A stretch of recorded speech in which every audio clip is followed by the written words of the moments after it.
Sauna Papi, thank you so much for joining the Faster Way podcast. I'm thrilled to have you here. It is such an honor, Amanda, and thank you for your invite. It's such a pleasure to get to share this morning here with you. Luis, I met you several weeks ago now at an event Yeah. called Hell on the Hill. It was the most intense physical event I've ever been part of. And that says a lot because I've Yeah. actually had five babies, a couple of which I delivered in my backyard. But it was definitely the hardest physical activity I've ever done. And you came with some saunas and some cold plunges. I facilitated those to Jesse back in the day, but these saunas are Jesse's saunas now, and I'm the guy that kind of introduced him to those type of saunas and even the grizzly cooler that we were plunging in and all of that. So, yeah. Yes. Yes. So when I was training for this physical event, which was a charity event called Hell on the Hill, I only was focused on the 4 hour physical activity that I knew was going to take place. What I didn't realize is that it was really like a 3 day adult summer camp experience where the first day we were hanging out, we were taking walks together, we were doing things like going in the sauna and sitting in the cold plunge. And I met you, I think probably physically in the sauna. I think we were probably next to each other in the sauna and met each other there. Yes, that is correct. You have very good memory. Yes.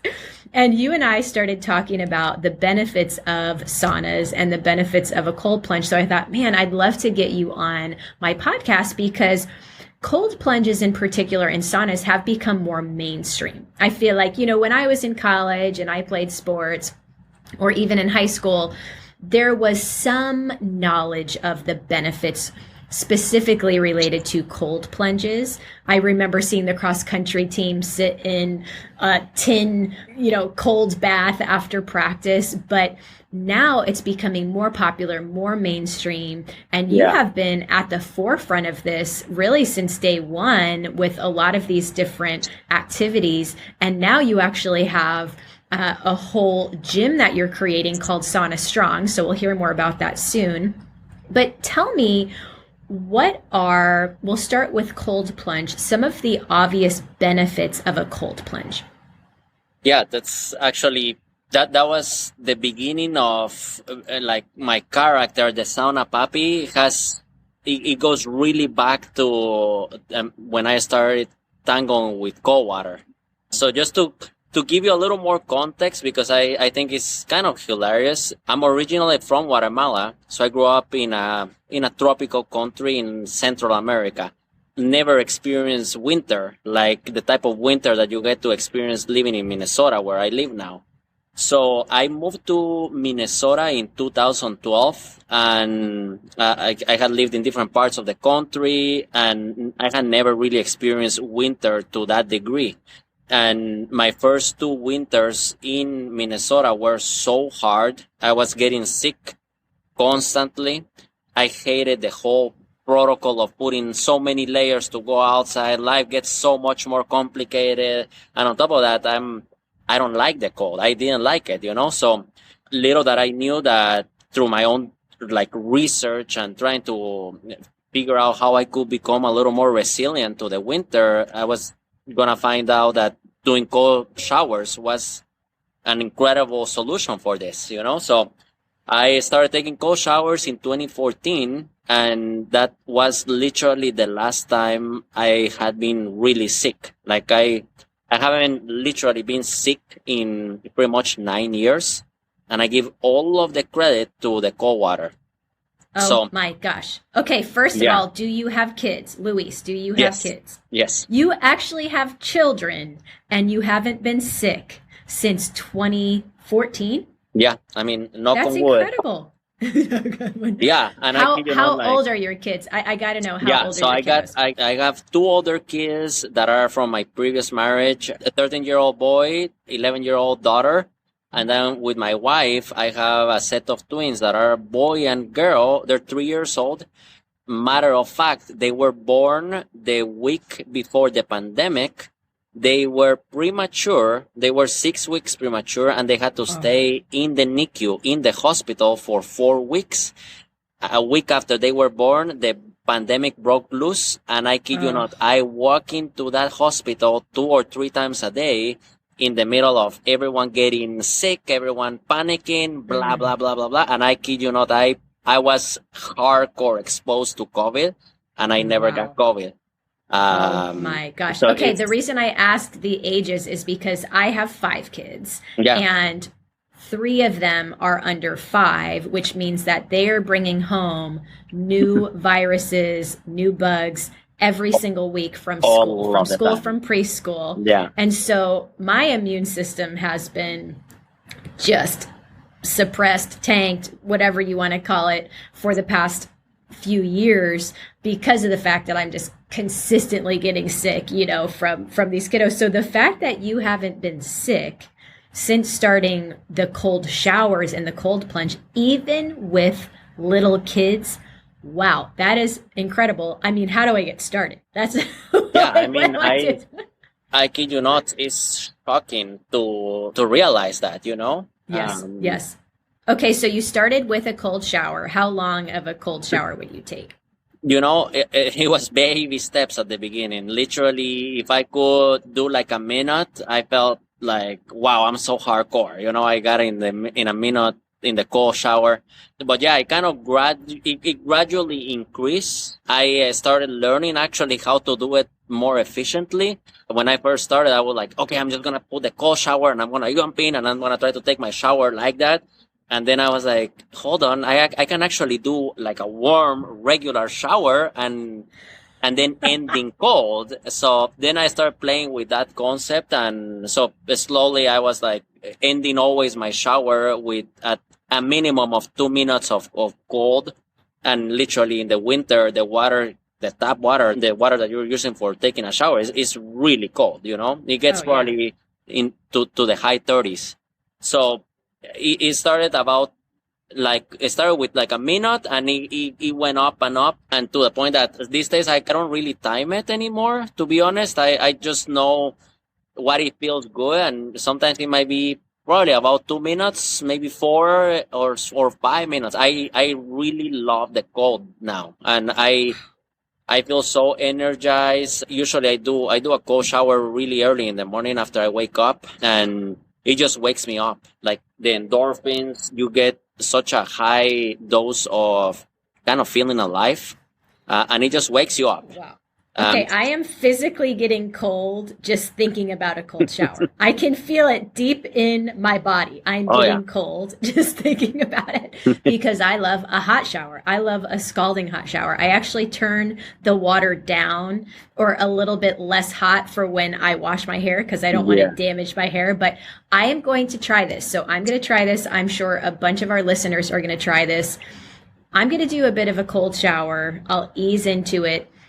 Do kind of my typical, 20 minutes of warmth, and then I'll do 30 seconds or a minute of cold. I will let you know how that goes. So you went from cold showers in Minnesota to a cold plunge. So when did you make that transition, and what are the benefits of a cold plunge in particular, even beyond the immune system benefits of a cold shower and those endorphins that rush in when you do a cold shower?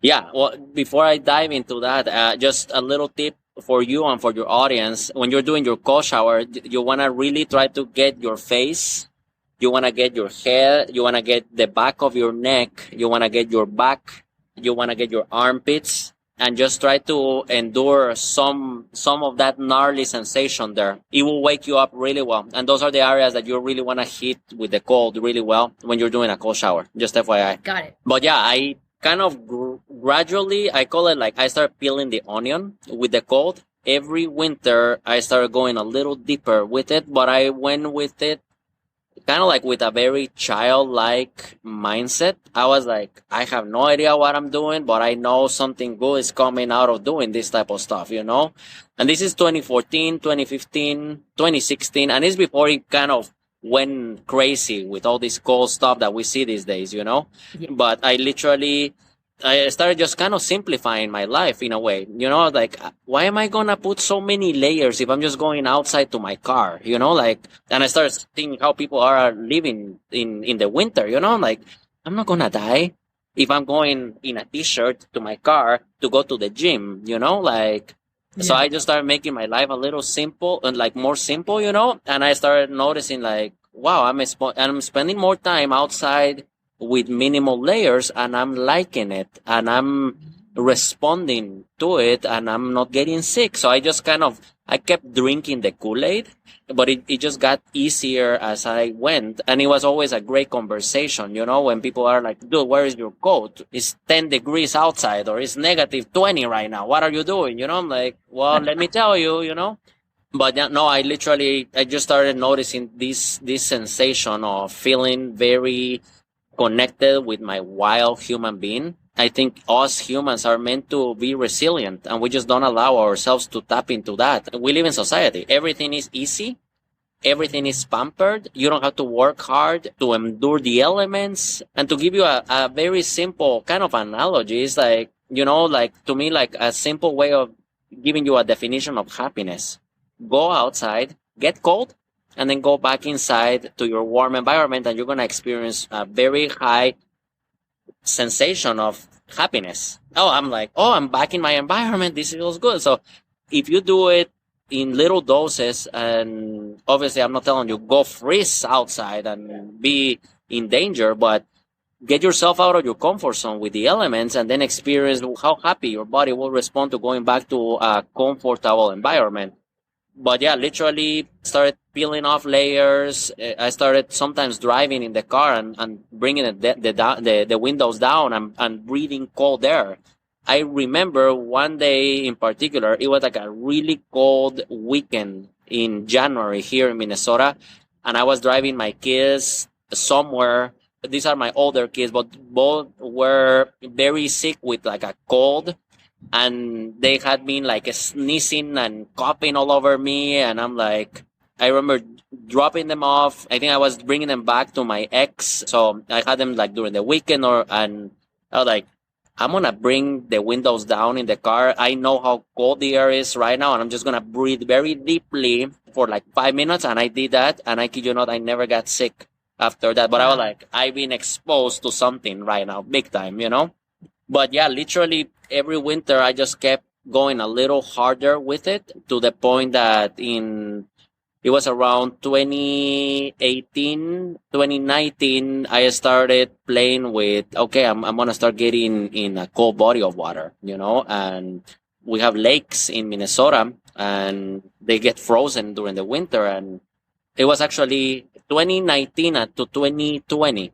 That's when I had a group of friends that they're like these guys that I know they were all doing the cold showers, and we found out about this hole on on the lakes here that it was open for people to go jump in the water. I'm like, I want to go there. Let's go check it out. So we started doing a group get together on Sundays at 1 p.m. every Sunday. This is like 8 weeks prior to COVID, and my wife was pregnant with my little twins. And I remember we went there. We did like a little workout with minimal layers on the frozen lake, and we ended up jumping in the frozen lake. And I was like, "This is amazing." It was so hard, but at the same time so rewarding. I experienced the best shivers of my life after that. There was no sauna, and just this sensation of, okay, I got to experience something very gnarly. It was scary, but I did it, and I'm feeling so alive after that. It was like a drug, to be honest with you. And I was like, I want to do it again next weekend. So we started doing it every weekend on Sundays, and it grew from like 5 of us the first time to towards the end. This is like before COVID, before the shutdown. There was like 100 people showing to the lake and joining us, and it just grew up like a monster, and people were like just curious about it. But yeah, that's when I really took it to the next level. My cold exposure, I started just regularly jumping in the frozen lake, spending time outside in the winter, taking my shirt off. If there was like a snowy day, I would go plow and shovel snow and take layers off and just spend time getting cold. And the after effect always was feeling very happy, feeling very healthy, very alive, and getting more resilient to the winter. It completely transformed me because I used to hate the winter with all of my guts, and now is my favorite time of the year. And every winter, I've been able to kind of go a little deeper. And fast forward, even my game in the cold water, when I started getting in the frozen lake, I was like here, my hands are here, you're like shivering, and I'm wearing neoprene gloves, neoprene booties, and slowly I took these things out, and I started going deeper in the water, getting my face to only leaving my nose there and just sitting there, and the cold kept humbling me and teaching me so much more about me, but the biggest component was learning the connection with the breath through all of that stuff, so that was kind of like the journey of how I kind of evolved from doing just cold showers to where I am now.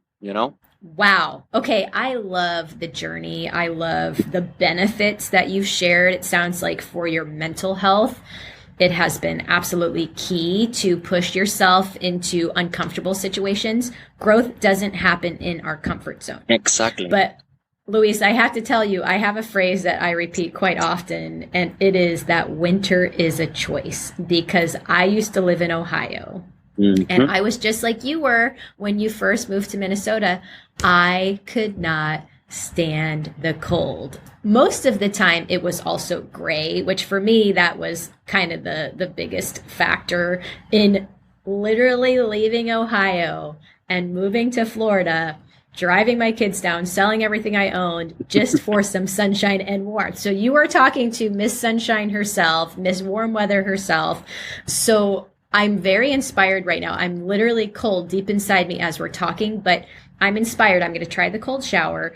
Let's talk about a cold plunge specifically, because many athletes use a cold plunge on a regular basis. I want to hear when, why, how we should use a cold plunge.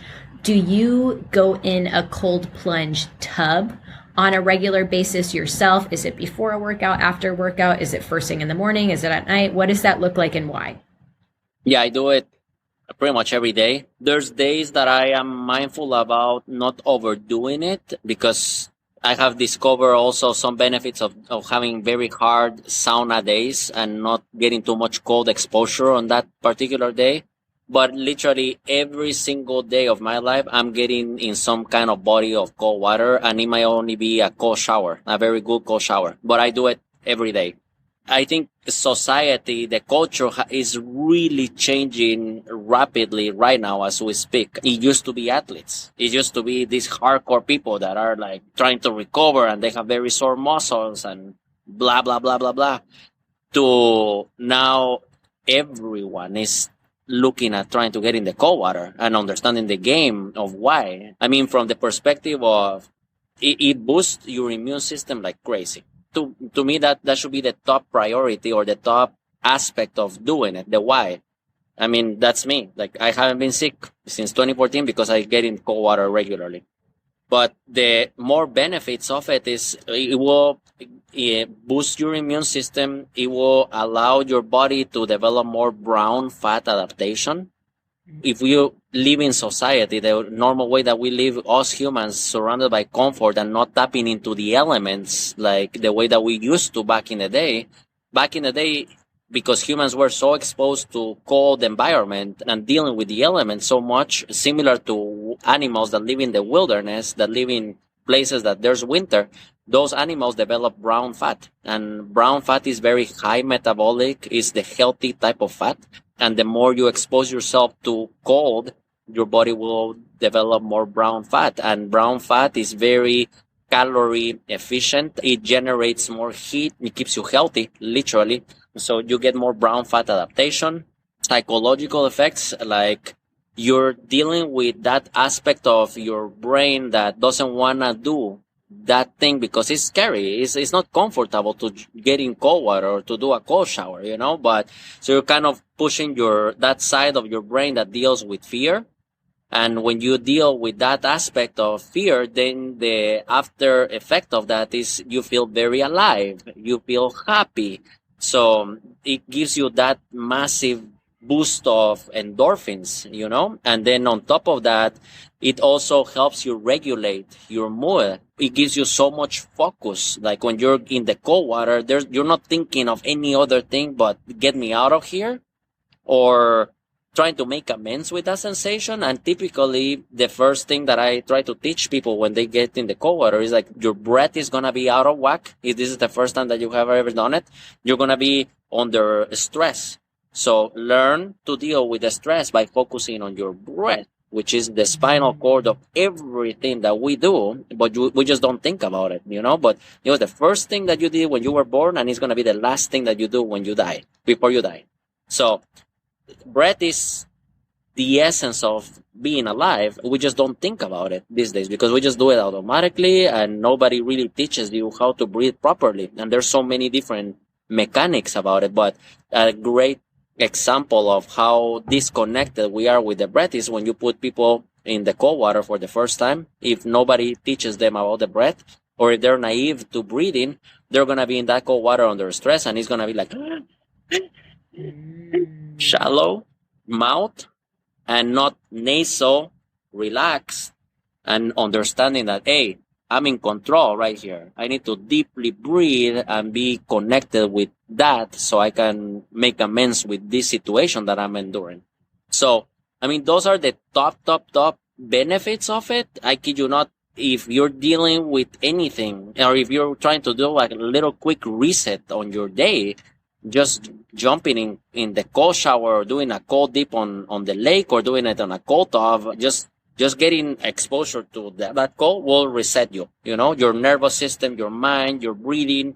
And then it's just like, you feel like so grateful to going back to it, In this last winter in January, I kind of did it for a whole month. My challenge was like every morning when I first wake up, I had a massive 100-gallon cooler sitting outside in the backyard, So it was completely frozen every morning, and I had to go break the ice. But every morning on January this year, first thing that I would do after I would wake up was go sit in that cold water at least for 2 minutes. It was kind of scary just to think like there's no excuses. First thing I do, go get in that cold water, and then my day goes from there. And it was like, it became this kind of like mindset for me to be like, okay, when I was going to bed, tomorrow morning, you're going to wake up, Luis, and you're getting in that cold water. You like it or not, that's going to be the start of your day. But as I went on with it, I kid you not, I felt so empowered to go on with my day because I had done the hardest thing of my day already, right there at the beginning, So, and I kid you not, I'm still learning so much about cold water in general. Every winter there's something new that I'm learning. So I'm trying to keep myself very much like as a guinea pig. And there's a lot of content, there's a lot of science, there's a lot of research with all of this. But I kid you not, I think we're only seeing the very tip of the iceberg. There's definitely cultures that have been doing this way longer than we have, One little thing that I discovered through my learning journey, I found out that in countries like Russia, there's like a time set in the school day for kids where in the winter they get the kids, they go sit in the sauna for 5 minutes, they take their layers off, and they're just in their underwear, and they go outside for 5 to 10 minutes in the cold just to play and get some cold. And when when I heard about this, I did more research, and I ended up finding like a little YouTube video of this school, and they were interviewing some of the kids after they get out and play outside in the cold in underwear, and they were like, "Why do you do this?" And the kids were like, "Oh, so we don't get sick." I'm like, "Oh, yeah, gosh. They know, it's just crazy."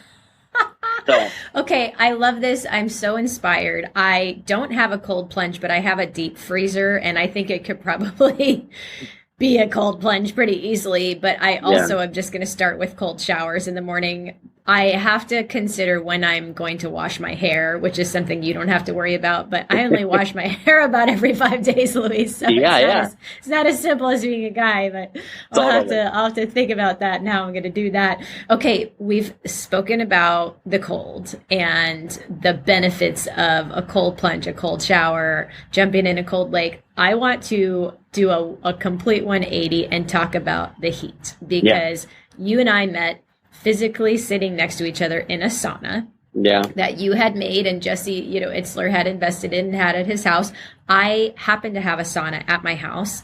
Let's talk about the benefits of the saunas and the different types of saunas because you actually build saunas and you are creating a brand called Sauna Strong where you actually are going to have a gym that prioritizes the heat therapy and the cold therapy. So what are the different types of saunas and what are the benefits? yeah. So the two type of saunas that I use and that I tap into are regular dry sauna, which is you can have the energy source of the heat can be from wood burning, which is kind of like that. That's where I started doing saunas. It was like a dry sauna with a wood burning stove that has rocks, and those rocks get very hot from the fire, and then you're splashing, and it's an enclosed room, and you just get really hot in there. And these saunas you can literally get them to like 230 degrees, which is kind of like the maximum temperature that a human can be sitting in. Wow. Anything after 230 is way too hot for a human to endure it. And even the 230 is really, really hot. I say a good average heat on the sauna, you should be looking at anywhere around the 180 to 190 Fahrenheit. So dry sauna very much relaxes you. You have a lot of sweat. That's the sauna that you experienced with Jesse when we were in Connecticut. So this type of sauna it relaxes you a lot. You're dealing with a very high heat, and then you're splashing water on those rocks, and the steam goes off, and you sweat so much. So it really detoxifies your skin so much, and it relaxes your body a ton. That type of sauna you can pair it with cold water. You can do rounds of cold water going back in the sauna, and you're just dealing with a lot of the two elements in the extreme. And the cool thing about those style of saunas is that you can also play with putting essential oils. I was like, when you were there, I was putting my essential oils. I have this Sauna Papi blend that I make. I was with Jesse this last weekend, and I've been kind of making my own concoctions of oils. But you can put something like peppermint in it, and it opens your nostrils so much more. You get a different kind of sweat. But there's all kinds of oils that you could apply to the water with splashing on the rocks, and everything does a little different. But yeah, it's an awesome environment, and that's kind of like the dry sauna. And then you got infrared sauna. The heat of the infrared is different than the heat of the dry sauna. So the dry sauna is gonna hit your skin directly from the heat of the environment, and infrared it's more from the inside out. Those saunas, typically, I say an average infrared, you'll probably be able to get it to like 140, maybe 150 degrees. I don't know what kind of sauna you have. If you have an infrared, I don't know. I do. Okay. Yeah, I have an infrared and I usually set it at 140. So I'm glad that you said 140 because I usually just do the quick start on the infrared sauna. I don't do a particular program. I start it, at the 140, and usually I'm sweating within a few minutes. Yeah. Yeah. So it's a very different style of heat depending on what elements the sauna might have. There's different variations of infrared saunas these days, but the heat that you're going to get from it is going to go from the from the inside out of your body. It typically takes a little longer to get sweating in that type of sauna. But yeah, the benefits are literally different. The ones that we use now with Sauna Strong, I used to kind of joke around like infrared because I was so hardcore into dry sauna because of the heat. It's such a high heat that you get. So you get sweating way quicker in the other type of sauna. So I used to I had like a sweet spot about infrared saunas because I was like, well, I don't have an hour to go kill in the sauna right now. And if I got a choice, I'm going to go into the dry heat. But then the units that we're using now with Sauna Strong, these saunas are built here in Minnesota. I have connections with very talented builders of saunas, and that's how I sell saunas. And I have very strategic partnerships with local builders here in Minnesota that I been moving units like the ones that Jesse has, But the infrared that we use here is a very different style of infrared. This thing has jade stones, carbon rods. These things emit a lot of energy to your body, so your body is very receptive from the energy of those materials. There's Himalayan sea salt panels. It adds this mineral to the air. We pump clean oxygen to an oxygenator into the machine, and then you got light therapy. And all the light therapy, it affects your brain a lot, and these things get to 165. So we use this type of sauna to do movement, breath focus training. You can also just go sit there and relax, and it really recovers your body and it energizes your body. That kind of heat too is different than the other one. The other one is more relaxing. This is more uplifting. It gets you dial, and you'll still get the benefits of the heat because you end up sweating. But those are the two type of saunas that I tango with. The dry sauna, you also have electric units that replicate the same heat that you could have from a wood burning sauna. So they end up, the rods on the electric unit hit the rocks on the stove, and then you were able to splash and do all of that. And yeah, the technology it's amazing. I mean, all the sauna the sauna industry is booming right now. There's a lot of new stoves and a lot of new techniques for how they're building them. But yeah, those are the type of saunas that I play with. And I kid you not, I'm in love with all of them. I'm fascinated by how good it makes your body feel doing any kind of sauna. And especially if you compare it with the cold too. Yeah, I got my sauna last Christmas. Last winter was my worst season in regard to illness ever. My kids were bringing home new germs every single week. I ended up getting COVID in January, an eye infection shortly thereafter, a horrendous respiratory infection, upper respiratory infection, and then a cough. And it was just one thing after another.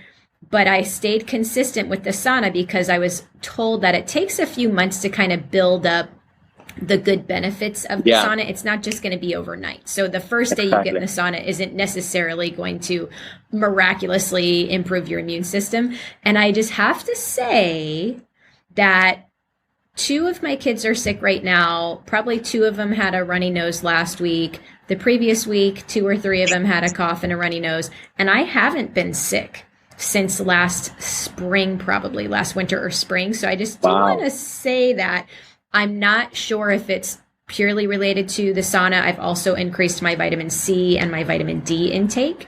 But the past few weeks, knock on wood, I have been healthy. I do the sauna every evening.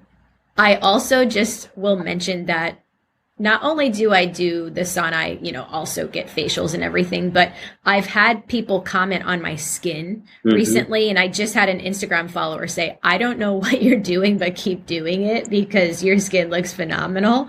And I was like, it could be the collagen I'm drinking, the Faster Way collagen, could be the sauna, could be the facials, or it could be a combo. At minimum, the sauna is not hurting. I definitely feel like my skin looks better than it has in a long time.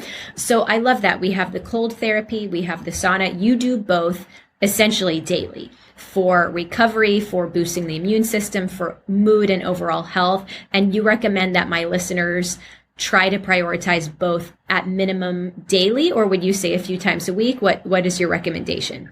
I mean, if you have access to a sauna, do it as often as you can. Definitely try to do it how you're doing it right now, Amanda. Daily, I think that's amazing. And then understanding the times of the day that work better for you. With the cold, I say we all have access to tap water when you're taking a shower. It might not be super cold during the summer, but it will get colder as we go into the winter, So Yeah. Cold water, we all have access to cold water, you know? And I think to me, like the cold water is something that you want to be doing daily. I mean, I kid you not, Mm. I think, and it's almost free, you know? You go take a shower, just That's don't, true. just cut the hot water off and get a good blast of cold water.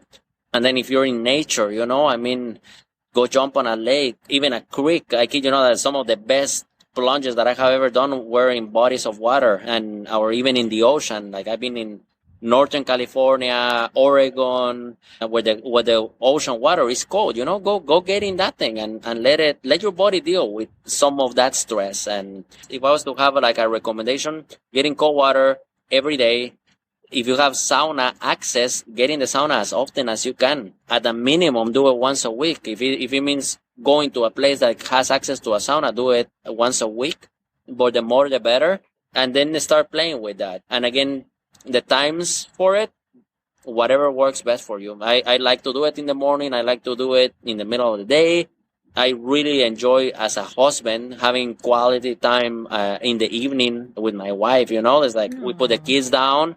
They're going down for sleep, and instead of going and sitting in front of the TV, like let's get a good sauna session and let's just talk. You know, and I enjoy the sauna talk so much, and that's how we met, Amanda. We were talking in the sauna. You know, like you know what Yeah. I'm talking about. There's something about being there and sweating, and you don't have your phone, you don't have your email, you're not looking at the TV. You're Yeah. talking with people. You know, if you're doing it with others, so there's something very beautiful about sauna talk. Oh, that's such a good idea. And I've been doing the sauna right before my kids go to sleep because Brandon's been kind of taking over bath time. And Mm-hmm. so I've been doing it for, 30 minutes during bath time and then seeing the kids and then putting them down. But we could wait until the kids go down and then go in together. So that's a great idea. Try it, you know, and I kid you not, you'll Yeah. see like do a good sauna session at night, finish with a little bit of cold water, don't do too much, and try to be done maybe an hour before you normally go to sleep, and you'll see how good you're gonna sleep. But again, you're getting almost like couples therapy. A lot of the issues that we see with Yeah. people, this is like there's a lack of communication and real bonding. And us parents with kids, you're always solving problems with the child, with the children, you know, and there's not a lot of quality time just with your significant other. Most people, they finish the day, they go lay in bed and they're watching a show, or one person is reading, the other person is doing some work in the computer, and you're not really talking or bonding with your significant other. So it's so simple. It's like I call it couples therapy, you know, get a Oh my sauna. gosh, there we have it. Sauna Papi, the couples therapist. I love it. Yeah. Okay, you have been extremely helpful. You have inspired me. You've opened up our eyes to the value and the benefits of both cold therapy and saunas. Where can we find you online?